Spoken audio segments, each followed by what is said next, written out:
पुरानी पेंशन बहाली के तहत लखनऊ के डीएम आवास के नजदीक सरोजनी नायडू पार्क में राज्य कर्मचारियों का विशाल धरना प्रदर्शन किया गया।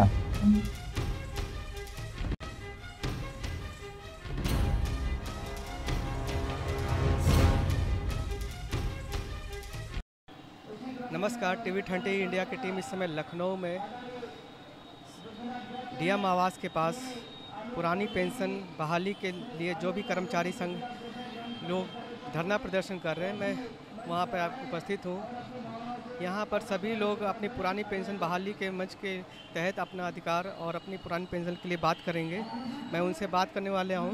यहां पे हमारे पास आईटीआई कर्मचारी संघ के अध्यक्ष जो कि अलीगंज में तैनात हैं, उनसे मैं बात करूंगा। उनका नाम विवेक कुमार जी है, मैं बात कराता हूं। सर विवेक, मैं विवेक कुमार, महामंत्री राजकीय औद्योगिक प्रशिक्षण संस्थान कर्मचारी संघ लखनऊ। इस धरने के तहत जो आपकी मांगे हैं, क्या क्या मांगे हैं? हमारा एक सूत्री मांग है कि जो राजकीय कर्मचारी है उनको 2004 की भांति पुरानी पेंशन का लाभ मिलना चाहिए। और ऐसा इसलिए मिलना चाहिए क्योंकि हम पूरा जीवन, जो हमारा ऊर्जा का जीवन होता है, युवावस्था होती है, वो राजकीय सेवा में गुजारते हैं। और हम अल्प वेतन भोगी लोग हैं, तो हमें इतना ही पैसा मिलता है कि मुश्किल से हम अपना जीवन यापन कर सके। अब पुरानी पेंशन ही हमारा वो सहारा था जिससे हमारा जो बचा हुआ अधिवर्षता आयु पूर्ण यानी कि रिटायरमेंट के बाद का जीवन था वो सुखमय हो सकता था। हमें आर्थिक तंगी नहीं होती थी। हमारे जिम्मेदारियां, जो पारिवारिक जिम्मेदारियां, सामाजिक जिम्मेदारियां थी, उसकी प्रतिपूर्ति हो सकती थी। लेकिन 2004 में केंद्र सरकार ने और 2005 में राज्य सरकार उत्तर प्रदेश ने हमारा वो पुरानी पेंशन का हक हमसे छीन लिया और हमें एक नई व्यवस्था एनपीएस के नाम से सौंप दी। अब सवाल ये है कि आज जब हम युवावस्था में हैं, तब तो हम अपना पैसा शेयर मार्केट में नहीं लगा रहे हैं, हम वो जोखिम शेयर मार्केट का नहीं झेलना चाह रहे हैं। तो जब हम रिटायर होंगे, 60 या 62 के अधिवर्षता आयु पूर्ण कर लेंगे, तब हमारे पास ऊर्जा तो होगी नहीं कि हम शेयर मार्केट के उतार चढ़ाव को देखें। फिर हमारा जो स्थिति होगा उस समय जब अधिवर्षता आयु पूर्ण करने के बाद यानी रिटायरमेंट के बाद, वो बड़ी ही दयनीय होने वाली है। तो हम उस समय का इंतज़ार नहीं करेंगे। हम समय को पहचान लिए हैं। सभी राजकीय कर्मचारी आप देख रहे हैं कि यहाँ पर हुजूम उमड़ा हुआ है। 5 सितंबर को बाइक रैली थी, पूरे लखनऊ के सड़कों पे कर्मचारी उतरे हुए थे। अभी आप 30 नवंबर को देखेंगे इको गार्डन में विशाल रैली होने वाली है। सभी राज कर्मचारी अपने हक के प्रति सजग हो गए हैं और वो इस सरकार से अपना हक पुरानी पेंशन लेके रहेंगे। क्या लगता है इस धरने प्रदर्शन से सरकार आपकी बातों को सुनेगी? देखिए, सरकार का काम ही है कि जनता का, अपने मातहतों की बात सुनना। और हम जब वाजिब मांग रख रहे हों, एक प्रक्रिया के तहत रख रहे हों, तो मेरा ये विश्वास है। एक और सर हैं, मैं उनसे बात करना चाहूँगा। सर क्या? सर मेरा नाम रवि सिंह है और मैं आईटीआई अलीगंज में जिला शाखा मंत्री हूँ। तो इस धरने से आपको क्या लगता है सरकार आपकी बातें सुनेगी? सर देखिए, अब बहुत लंबे समय से इस तरह के धरने प्रदर्शन हो रहे हैं। सरकार को हर बार चेताया गया और कभी कोरोना के नाम पे, कभी किसी और चीज़ के नाम पे धारा 144 लगा के, आसमां लगा के हम लोग की मुंह बंद किया गया। लेकिन कभी भी हर चीज़ का एक समय होता है, क्योंकि अभी चुनाव, हमारे 2022 के चुनाव आगामी आने वाले हैं और माननीय मुख्यमंत्री जी ने खुद ही ये बात कही है कि कर्मचारी संगठनों से सारे अधिकारी बात करें, उनकी जो समस्या है उनको सुने। तो मुझे लगता है कि इस तरह के धरना प्रदर्शन करने से सरकार को और जो भी हमारे अधिकारी हैं, जो हमारे विधायक हैं, जो भी हमारे कैबिनेट मिनिस्टर, उन तक ये बात पहुंचेगी कि हमारी दिक्कतें क्या है, उनको बात का और इस बात का जो है निस्तारण करने की हमें आशा है। जो पेंशन से ले रहे हैं उसके बारे में आप क्या कहेंगे? जी देखिए, बात तो वही है कि अंततोगत्वा बाद में सब कुछ शेयर मार्केट में ही जाना है। और जब 100% जिस फंड का इस्तेमाल विकास में होना होता है, उसका जब 80%, 40%, 50%, 80% तक घोटाले में चला जाता है, भ्रष्टाचार में चला जाता है, तो कर्मचारियों का पैसा फिर 60 साल बाद क्या, 60 साल की सेवा, 60 साल की उम्र के बाद में क्या होगा, कहाँ जाएगा, इसका कौन किस पे भरोसा करेगा? और उस समय किसकी सरकार होगी, कौन किस नियति से बैठा होगा वहाँ पर? जी, अभी तक जो कर्मचारी संघ के तहत जो भी लेटर रिकमेंड हुआ, कहाँ तक पहुँचा, किस अधिकारियों तक बात पहुँची आप? देखिए, हर बार जब भी आंदोलन होता है तब सरकार भी साथ साथ में एक्टिव होती है। पिछली बार के आंदोलन में जो गवर्नमेंट का शेयर 10% था, उसकी जगह 14% गवर्नमेंट का शेयर कर दिया गया था। और अब हम लोग फिर से आंदोलनरत हैं। बीच में कुछ कोरोना के चलते आंदोलनों को स्थगित किया गया था और सरकार की भी गाइडलाइन थी, उसका हम सभी राज्य कर्मचारियों ने पालन किया। पूरे कोरोना काल में हम लोगों ने अपनी जान पर खेलकर चिकित्सा सुविधाओं में कहीं पर भी कोई भी गलती हम लोगों से नहीं हुई।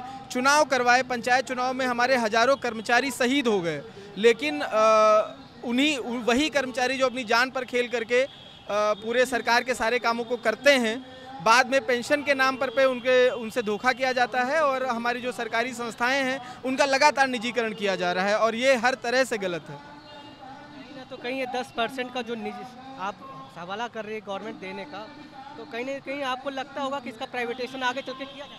बिल्कुल प्राइवेटेशन किया जा सकता है, प्राइवेटेशन हो रहा है। अभी हमारी एक लोगों से बात हो रही है, वो BHEL में कार्यरत हैं, केंद्रीय सरकार की वो संस्था है। अभी उन्होंने बताया कि आगामी कुछ ही महीनों में उसे टाटा ग्रुप या अडानी ग्रुप उसको खरीदने वाला है। अब बताइए कि आपके ITI में वैकेंसी कब आ रही है, हमको वहाँ पर अप्लाई करना है। हमने कहा क्या भरोसा कि ITI भी आगे चलकर सरकारी रहेगा कि नहीं रहेगा, इसी के लिए हम लोग आंदोलनरत हैं। अध्यक्ष जिससे मैं बात करूँगा कि वो किस विभाग से। सर आप संबंधित हैं? राजकीय औद्योगिक प्रशिक्षण संस्थान अलीगंज लखनऊ। क्या नाम है सर आप? रजनीश अरोड़ा। अरोड़ा जी, आपका ये धरना प्रदर्शन किसके तहत, कौन कौन से आपके मांगे हैं जो आप इसके तहत आपने? सर, हमारी मुख्य मांग है कि हमारे सभी साथी जो 2005 के बाद भर्ती हुए हैं उनको पुरानी पेंशन दी जाए, क्योंकि नई पेंशन स्कीम में हमारा जो पैसा है वो आप लगा रहे हैं इंडस्ट्रीज या किसी भी उसमें, उसका रिटर्न कर्मचारियों को नहीं मिलता हो। अंत में पेंशन के रूप में 1800-2000 रुपये मिलते हैं। आज इतनी महंगाई है कि इस 2000 रुपये में किसी भी व्यक्ति का खर्च चलना मुश्किल है। तो हमारी सरकार से यही है कि जो भी आपका रिटर्न है आप कमाओ, हमें कोई दिक्कत नहीं, हमारे पैसे तो आप जितना कमाना चाहते हो कमाओ, बट जब हम बुढ़ापे में हमें पेंशन की वास्तविक ज़रूरत हो तो हमें पेंशन मिले, यही हमारी मुख्य मांग है। तो कहीं ना तो कहीं गवर्नमेंट आपको आपने अपनी बातों को, अपने मुद्दों को कई बार हम लोगों के संगठन से मांग पत्र लिखे गए हैं, उनसे मुलाकात की गई है, शिष्टाचार भेंट हुई है शुरुआत में, फिर कार्यक्रमों में उनको, अपने अधिवेशनों में उनको बुलाया गया है और हर बार हमारी जो मुख्य मांग रही है वो पुरानी पेंशन को लागू करने की ही मुख्य मांग रही है। और हमने उनसे हर बार निवेदन किया है कि वो सदन में, हाउस में अपनी हमारे मुद्दों को उठाएं। वैसे तो कितनी बार उठाया मुद्दों को? एक्चुअली क्या है कि वो हमारे विभाग के मंत्री हैं, तो ये जो हमारी पेंशन वाली मांग है ये हमारी सामूहिक समस्या है, सारे कर्मचारियों की सामूहिक समस्या है। तो सामूहिक मांग मंत्री होकर के तो आप अपनी बात को सदन में रख सकते हैं ना कि हमारे विभाग के लोग काफ़ी हैरेसमेंट है। देखिए, बात अगर करें कि पुरानी पेंशन की मांग उन्होंने हाउस में तो खैर नहीं उठाई है, लेकिन जब ये लोग सरकार में नहीं थे, जिस समय सरकार में नहीं थे उस समय योगी जी के भी पत्र हैं जो सरकार को लिखे गए हैं कि पुरानी पेंशन को लागू किया जाए। मैंने देखा है योगी जी आदित्यनाथ का भी एक पत्र रिकमेंड हुआ है, साथ में डिप्टी CM केशव प्रसाद मौर्य का भी रिकमेंड हुआ है, और उत्तर प्रदेश कर्मचारी संघ का जो लेटर है वो कहीं ना तो कहीं राजनाथ सिंह तक भी पहुँचा हुआ है जब वो विपक्ष में थे। आज वो पक्ष में होकर के भी आपकी बात क्यों नहीं सुनना चाहते, बताएं। मुझे लगता है कि बहुत ही उसके साथ में बातों को पहुंचाया नहीं गया है, और जब वो समय देंगे और हम लोग अब पूरी तरह से हमारी बातों को समझेंगे, हम लोग पूरी तरह से भविष्य का जो अपना अधर्म दिखाई दे रहा है उनको जब हम पूरी तरह से अपनी बातें समझाएंगे तो अवश्य इन बातों को समझेंगे और हमारी बातों को जरूर मानेंगे। इसी विश्वास के साथ ही हम हजारों लोग आज यहाँ पर मौजूद हैं। तो ये थे हमारे साथ उत्तर प्रदेश कर्मचारी संघ के एक व्यक्तिगत विभाग राजकीय औद्योगिक प्रशिक्षण संस्थान के अनुदेशक। कहीं ना तो कहीं इनका मूल वेतन से 10% कटौती करके सरकार के द्वारा 10% इनको पेंशन दी जा रही थी, और उस पेंशन के तहत कहीं ना तो कहीं इनको प्राइवेटेशन का भी एक डर है। जितने लोग बैठे हैं, क्या लगता है कि आने वाले समय में यदि विस्तृत रूप से आपको वो अपनी बात बताएं तो शायद समय, क्योंकि 3 बजे तक का है वो बहुत कम पड़ जाएगा, और जैसा कि संचालक महोदय ने कहा कि संक्षिप्त में आपको अपनी बात रखनी है। मित्रों, मैं बहुत ज्यादा ना कुछ कहकर काट करके NPS में डाला जा रहा है और बाकी गवर्नमेंट जो दे रही है, तो क्या डर है आपको, क्या आगे चल के प्राइवेटेशन करने पे है? देखिए, ये मूलतः प्राइवेटाइजेशन इसका हो गया है। एक उन्होंने बनाया है इसी तरीके से, प्राइवेट में EPF काटा जाता है जो कि 8.67% काटा जाता है। काटने के बाद आपको पेंशन के रूप में उससे नहीं दिया जाता, वो आपको प्रोविडेंटरी फंड होता है। यहाँ पर इन्होंने दोनों चीज़ों को कंबाइंड कर दिया है। प्रोविडेंटरी किस विभाग से आप संबंधित? हम शिक्षा विभाग से हैं और यही इसमें धरने में जो है शामिल हुए हैं आके सभी लोग। धरने का महत्व क्या है, क्या कारण है जो आपको धरना? इस धरने से हम लोग ये चाह रहे हैं कि भैया हम लोगों को पुरानी पेंशन नहीं मिल रही जिनको, तो सभी हमारे शिक्षकों को, कर्मचारियों को, क्योंकि ये बुढ़ापे पे लाठी का काम करेगी। बुढ़ापे जब हम लोग बीमार होंगे, परेशान होंगे, तब 4 पैसे की ज़रूरत होगी, तभी हम लोगों के पास कुछ नहीं होगा। और कहीं ना कहीं योगी सरकार 10% आपको अलाउ तो कर रही है। वो 10% से भैया क्या होगा, आप खुद बताइए। इतनी महंगाई बताइए कितनी क्या है, इतनी महंगाई में क्या जीवन यापन होगा, और फिर बुढ़ापे पे आगे आने वाले सालों में जो है क्या मसला होगा। हम कह रहे हैं कि ठीक है, पुरानी पेंशन हम लोगों की हटी है, कोई बात नहीं, हम लोग एक्सेप्ट करते हैं, लेकिन जितने महान लोग पा रहे हैं वो भी तो अपनी छोड़े पेंशन, वो तो अपनी पेंशन ले रहे हैं, पुरानी पेंशन हम लोगों क्यों देने में इनका गड़बड़ कर रहे हैं, समझ गए। और बहुत ही जो 60 साल जो सेवा कर रहा है देश में, हर उसमें विभाग में रह के सेवा कर रहा है, और वही नहीं कर बेचारा जो है लास्ट में जो है क्या पाएगा। 2 महीने बचे हुए सरकार को, तो 2 महीने में आप क्या समझ चाहते हैं कि हो जाएगा आपका काम? भाई अगर चाहें तो 1 हफ्ते में हो जाएगा, और नहीं चाहेंगे तो कभी नहीं होगा। जो उन लोगों की जो है सोच की बात है, और नहीं अगर ये है तो कोई और भी जो है कोई ना कोई तो देगा ही पेंशन हम लोगों को। इसीलिए हम लोग यहाँ जमा हुए हैं, और अभी आगे भी धरना है, ये चीज़ है। कहीं ना तो कहीं जब विपक्ष में थे योगी जी और आपके संबंधित जो डिप्टी सीएम केशव प्रसाद मौर्य जी, तो इनका लेटर तो आपके लिए लिखा गया था कि हाँ पुरानी पेंशन बहाल की जाए। अब जब पक्ष में आ जाने के बाद ऐसा क्यों लग रहा है उनको कि नहीं कर पा रहे? इसीलिए तो हम लोग ये आवाज़ उठा रहे हैं, जगा रहे हैं कि कम से कम जो आपने कहा था विपक्ष में जब थे, तो कम से कम आप तो इस टाइम पे जो है सब कुछ आपके पास है, चाहे तो कर सकते हैं। इसीलिए तो हम लोग ये धरना कर रहे हैं। अगर ये आपका धरना आगे चल के नहीं सक्सेस होता तो आने वाले समय में आप क्या करें? जब तक हम लोगों की मांगे पूरी नहीं होंगी, हम लोग ऐसे ही करते रहेंगे तत्परता से। जो कि हम लोगों को जो लगातार छला जा रहा है, कर्मचारियों के साथ जो लगातार डिस्क्रिमिनेशन हो रहा है, और जो नीति बनाने वाले लोग हैं वो अब तो आके कहीं ना कहीं तो ईमानदारी बरते हैं, क्योंकि जब बात करते हैं पेंशन की, तो जो आदमी 40 साल 42 साल जो अधिकतम अपनी सेवा सरकार को देता है, और दिन रात आपके जितने भी कार्यक्रम हैं उनमें पूरी तन्मयता से जब भागीदारी करता है, और उसके बाद जब रिटायर होने का नंबर आता है तो उसे झुंझुना जो पकड़ाया जाता है, जो 1 अप्रैल 2005 के बाद में आपकी जो पेंशन खत्म कर दी गई है, ये कर्मचारियों के ऊपर एक बहुत बड़ा कुठाराघात है। दूसरा, जब ये नीति बनाने वाले जो लोग हैं, जो सरकार में बैठे हैं, सरकार के जो अंग में, वो ये कहते हैं कि आपके हित के लिए है, आपके भले के लिए है, तो मित्रों वो कहीं ना कहीं हमें छल रहे हैं, वो छलावा कर रहे हैं। क्योंकि यदि वो हित में है तो क्यों नहीं MLA MP जो बाकी के लोग लागू हो गई, और मित्रों हद तो तब हो जाती है कि यदि वो एक बार MLA बने तो वहाँ भी पेंशन पक्की हो गई, MLC बने वहाँ भी पक्की हो गई, MP बने वहाँ भी पक्की हो गई। तो जितनी भी जगह का उन्होंने नेतृत्व किया, और कहने को तो कहते हैं कि हम जनसेवा कर रहे हैं। अरे ये कौन सी जनसेवा है मित्रों?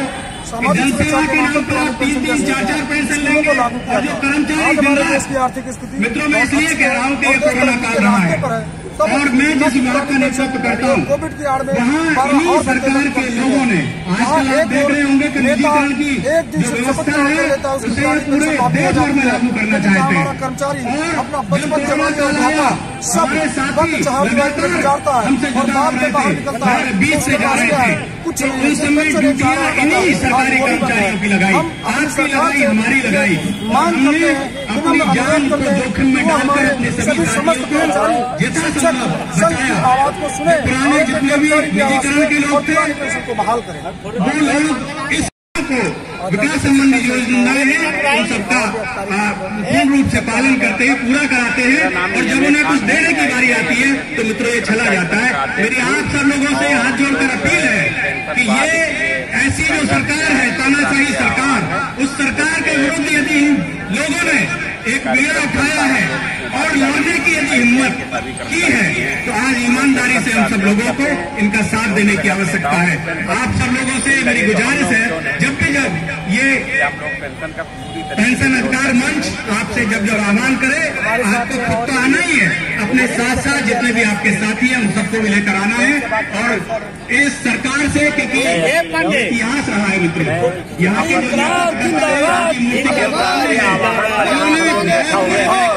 यहाँ उत्तर प्रदेश में किए हैं और यही जो तानाशाही सरकार है उन्हें उल्टा सिर के बल इन्होंने खड़ा कर दिया। नहीं तो एनपीएस के तहत हम लोगों को जो दे रही है वही विधायक और जो नेता है वो क्यों नहीं ले रहे हैं? अगर एनपीएस अच्छा है और ओपीएस अच्छा नहीं है तो फिर ये दोहरी नीतियां क्यों चली जा रही हैं? एक राष्ट्र एक नीति होनी चाहिए, ये ये नहीं चलेगा, ये नहीं चलेगा। हम लोगों की मांग, पहली मांग तो ये है कि हमें ओपीएस मिलनी ही चाहिए, और अगर वो ओपीएस देने में असमर्थ है किन्हीं कारणों से तो वो खुद एनपीएस को ले बस। अगर गवर्नमेंट हमको दे रही है, अपनी कटौती जो गवर्नमेंट करा नहीं रही है, हमारे टैक्स से अपना टैक्स भरते हैं, अपने सारी सबकी इनकम टैक्स फ्री लगभग होती है, राष्ट्रपति से लेके चाहे कोई भी विधायक और सांसद हो। अब वो 5 वर्ष के लिए आते हैं केवल, मान लीजिए 2 दिन के लिए शपथ बन गए तो वो पुरानी पेंशन लेंगे, और हम यहाँ 30-40 साल नौकरी करने के बाद वही घिसी पिटी एनपीएस लेंगे। एनपीएस कह तो रहे हैं कि एनपीएस में जो कटौती है सरकार का 14% अंश उसमें जाएगा, लेकिन वो जो हमारा पैसा है वो बाजार में लगेगा, बाजार अधीन है, और कोई भी ऐसी नीति या कोई भी ऐसा नीति जो लगेगी जो बाजार के अधीन होगी वो हमें मान्य नहीं है। बाजार उठता और गिरता रहता है।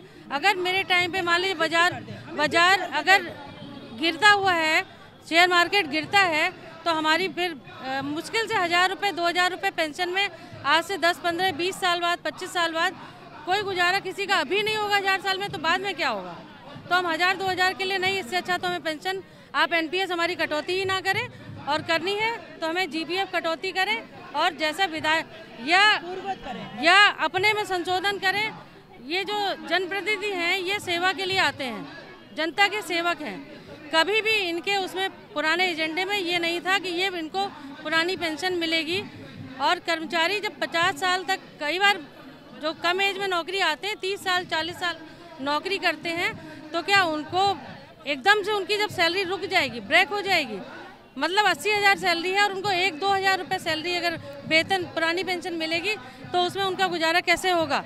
फिर हम अपना इलाज तक तो करा नहीं सकते। या तो कह दें कि आप 60 साल के होते ही अपने आत्महत्या कर लो, एक ही मुद्दा है, 60 साल पे आत्महत्या कर दो, या हम लोगों को कुछ ऐसा इंजेक्शन दें कि हम लोग दुनिया से जाएं। एनपीएस नहीं है, ये धोखा है। आप जो पहले जीपीएफ कटता था, जीपीएफ कर्मचारी का जो अंशदान होता था वो सरकार के खाते में जाता था। सरकार जो जितने कर्मचारी हैं उनके 10% अंशदान से उन पैसे का यूज करते हुए देश के विकास कार्यों में लगाती है। अब क्या सिस्टम है, एनपीएस में जो हमारा 10% कट रहा है और जो गवर्नमेंट ने हमें शेयर देती है वो टोटल शेयर मिलके प्राइवेट सेक्टर को चला जाता है। अब यहाँ पे प्रश्न चिन्ह ये लगता है कि हमारी सरकारें ये किस तरह का देश हित में काम कर रही है कि अपना पैसा वो प्राइवेट सेक्टर में क्यों दे रही है एक दूसरे माध्यम से।